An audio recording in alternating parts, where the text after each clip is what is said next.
Soulwind TV presents.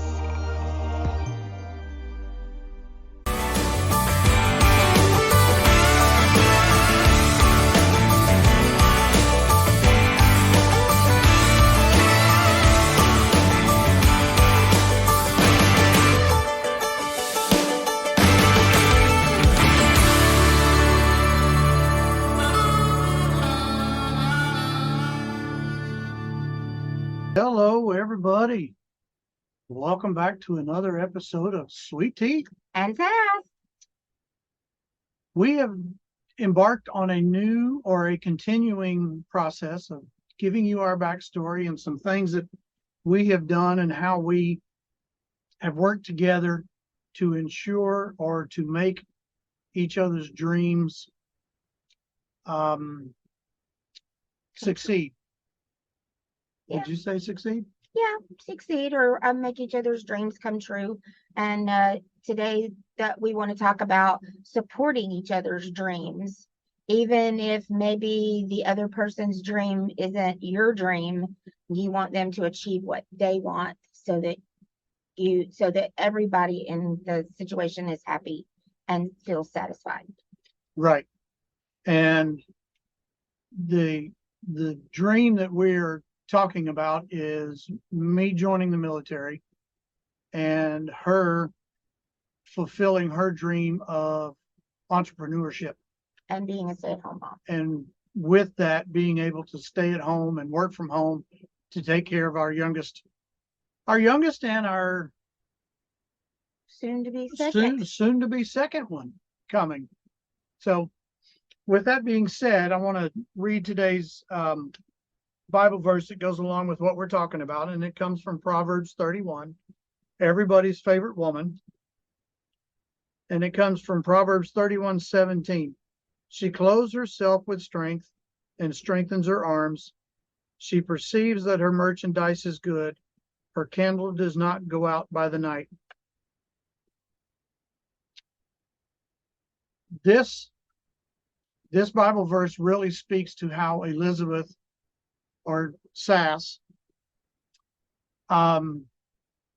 stepped up to ensure that all of our bills were continued to be made and paid on time and paid when they can be paid, and fighting with bill collectors and still making sure the house got done and was taken care of, and Megan was fed and she was fed, and all the home stuff happened while I was off at basic training. Because when I was at basic training, I wasn't being paid, and therefore the family wasn't being paid. So she had to dig deep and really, really, really reach into that entrepreneurship that she had within herself to create something that will keep her at home and continue to provide for her and our daughter. And I had to fight a lot of bill collectors, which I know right now, if what we have going on in our economy and our country right now, it's tough times. And a lot of people are fighting bill collectors. Yes. We're fighting bill collectors. Yes. Everybody's, it just seems like everybody's in this boat, and it's not a fun place to be. But it's when you are committed to your family first, God first, family second, and you are pursuing what you believe is right for you and for your family and what you're called to do, then you have to have the strength and the fortitude to fight those battles. And they don't stop with more money. They don't stop with more time. They don't stop with anything, because life keeps happening and things keep happening in life, and we just have to keep dealing with them. And so, we've been on this journey for almost 39 years, and there's been better times and harder times and easier times and worse times. And, the vows that better for worse, richer or poorer, sicker in health is for sure what it is. Yes. And you just have to roll with the punches and do what you feel is right and what's best for your family. And I appreciate that verse. Proverbs 31 women, as Christian women, we read Proverbs 31 and we think, That's the impossible woman. I heard Beth Moore say one time, the woman we all love to hate. I don't hate her. I admire her. And I wish that I felt like I could measure up to everything that she did. I mean, she made clothes and ran a business and was part of the town council. And I mean, just all these amazing things that she did. But that was a different time, and she had a different life and a different history than what I have had. And so I know that I can be satisfied knowing that I've done my best. Yep. For us and for our family. Yes. And her best was more than anything that I ever expected. I would only hope that What did you expect? your best, but didn't know what your best was. You didn't know I was an overachiever? No, You had no idea? no. Oh, well, that was another one he walked into blindly. Yeah. But knowing, I'm glad you're pleasantly surprised. yes, I was pleasantly surprised. But knowing that we both came into this equally determined to succeed and equally determined to make things happen together as one, like God intended, was what made it easier, but yet it was still difficult because it was something new that we had never done before. We were both going down the same highway, but different lanes of the highway, with me being military, her being an entrepreneurship. And every time we had to move, she had to recreate herself. Well, we really hadn't started the moving process at Well, yeah, this that's true. point in the story, but we wanted to pick back up Well, with where we kind of left we off. were moving in this. Well, it's true. Yeah. I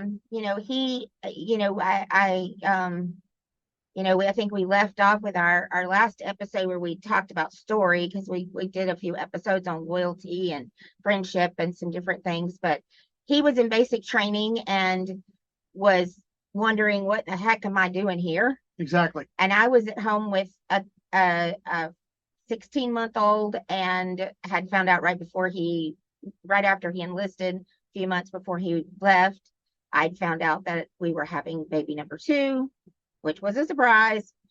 And I had lost my grandmother, who was my rock, who was, everything to me before he left. And so it was a hard time of transition, and then him leaving.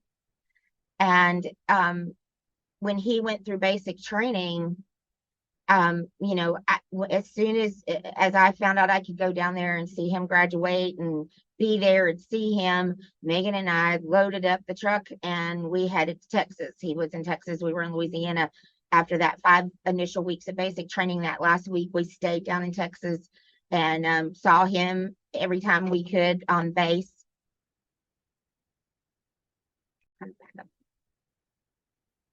So, him at basic training and me at home with Megan, and then he finished and I was there, for that 5th week, staying in a hotel and seeing him at base at night and spending as much time with him as Megan and I could. And then before I went off to tech school. Yeah. And then we found out that last week that he was there, that when he went off to tech school, he was going to Wichita Falls, Texas, which was still the same distance from approximately the same distance from where we were in Louisiana. But just a different direction. We didn't know what, the rules were and everything when he got to basic training. I mean, when he got to technical school, you called me and you said, I said that I can see you every weekend. So that's this one. No, that's the next story. But anyway, basic training was a time of growth. It was for both of us, really, because I was doing something that I swore I would never do. And she was doing something that she found out was right up her alley as far as entrepreneurship. And I always knew I wanted to be an entrepreneur. I never really wanted a job. And then after I got my first job at McDonald's, I knew for sure I didn't want a job. Right. And then when the babies started coming, I was like, no way. I want to be present in my babies' lives. I want to be here for my kids. Right. And you can't, sometimes that is really hard to do as a full-time working woman. And that's what I was prior to quitting to undertake this entrepreneurship. Yep. And Excuse me. it was not, I cried every day when I drove to that job and dropped my child off at daycare. And my mother kept saying, she'll be fine. She'll be fine. And she was. Our daughter, Megan, was fine. I had her at a really small daycare and then at a home with a lady at home. I was not fine. I did not want to leave her and for somebody else to raise. I wanted to raise her. That was just my heartfelt feelings. And women, all women have a different view of that. And however you feel, whatever you want to do is fine. You don't have to follow anybody else's pattern. You do what is best for you, your mental, physical, emotional health, and you do what is best for your family. Right.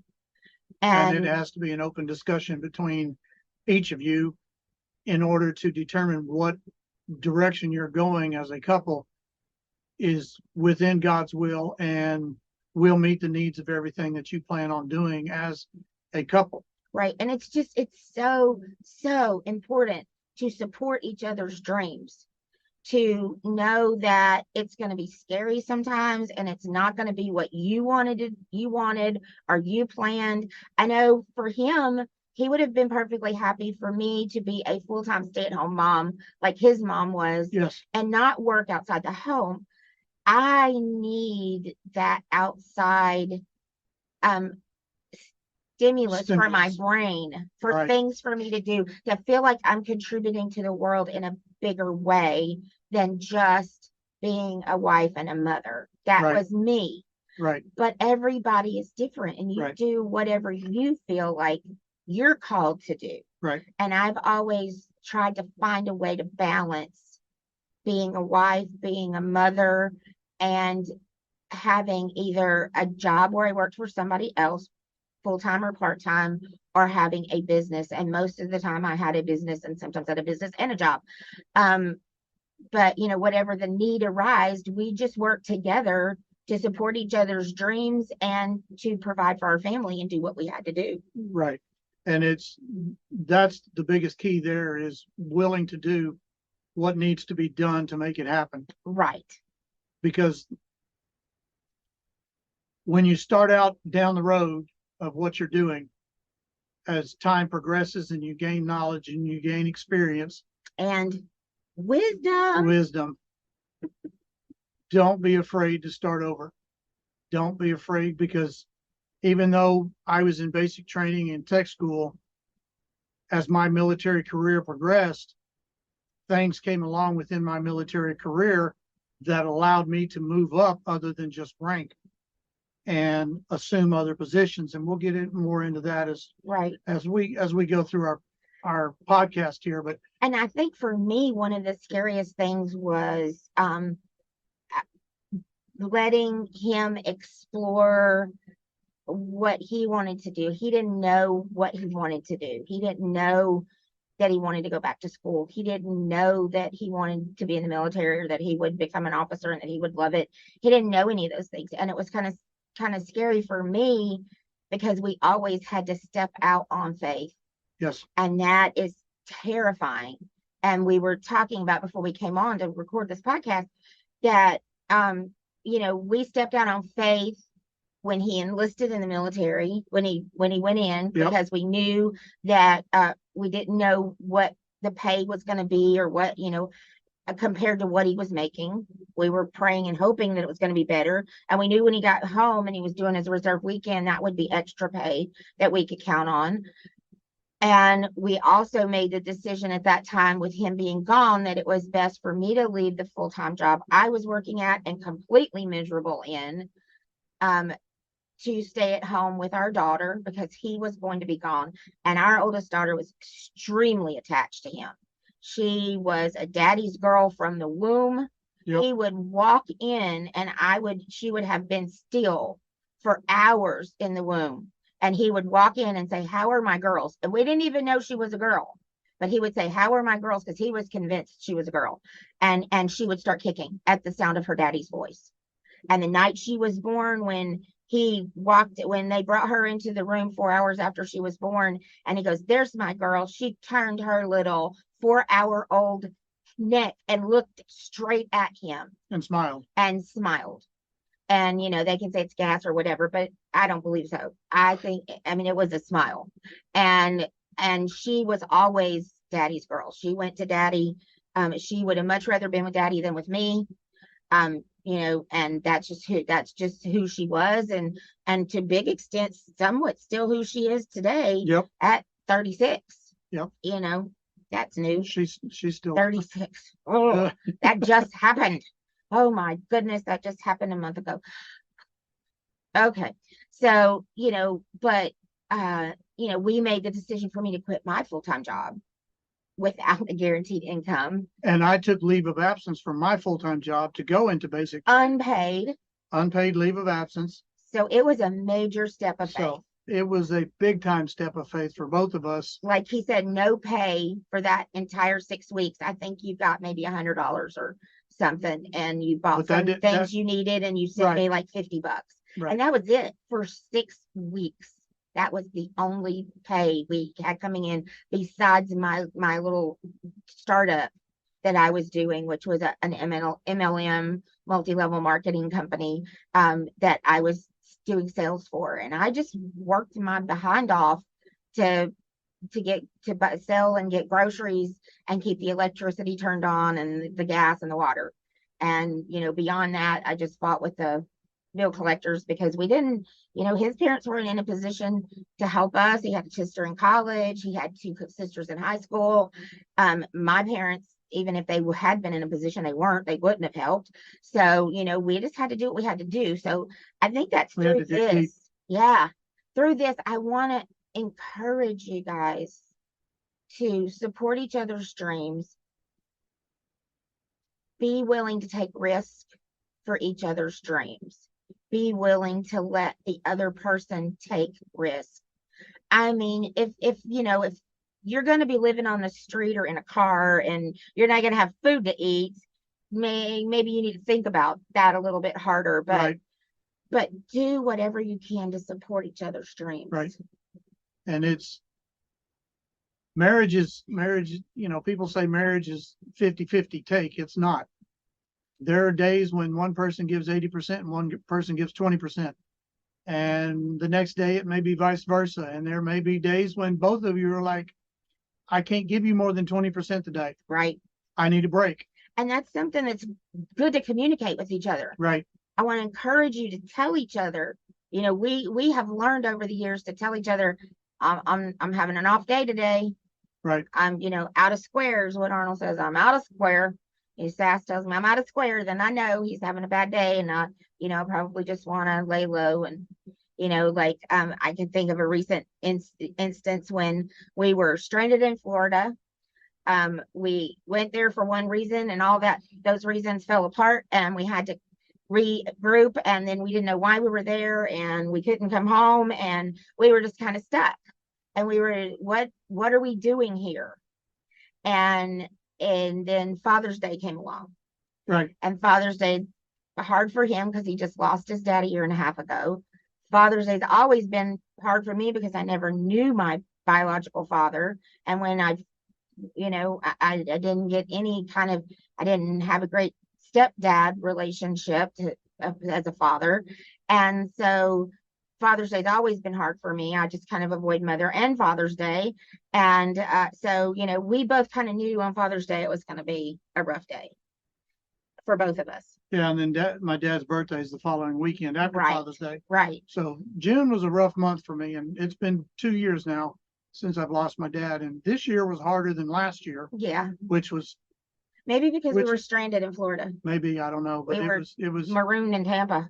It was different this go round than it was last year. And we live in an RV.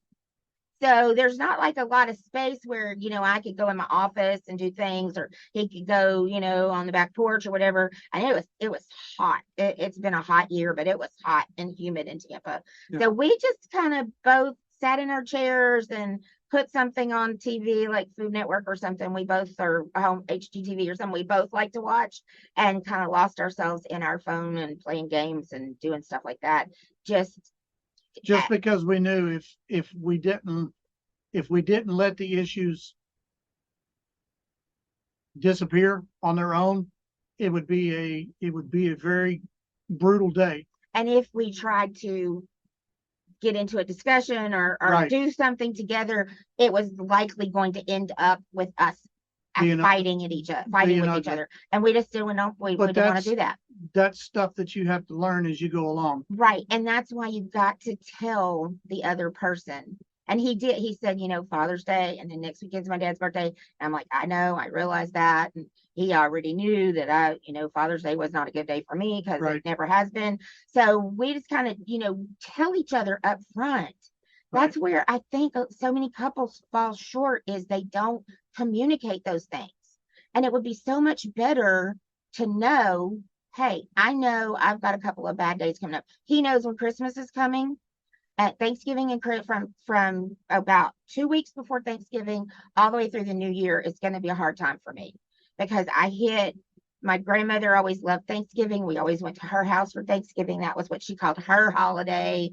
And then it's my mom's birthday, my sister's birthday, my brother's birthday, and then my grandmother's birthday was Christmas Day, and then my birthday is 3 days after Christmas, and Mine's so the week before. his is the week before. Our anniversary is before that.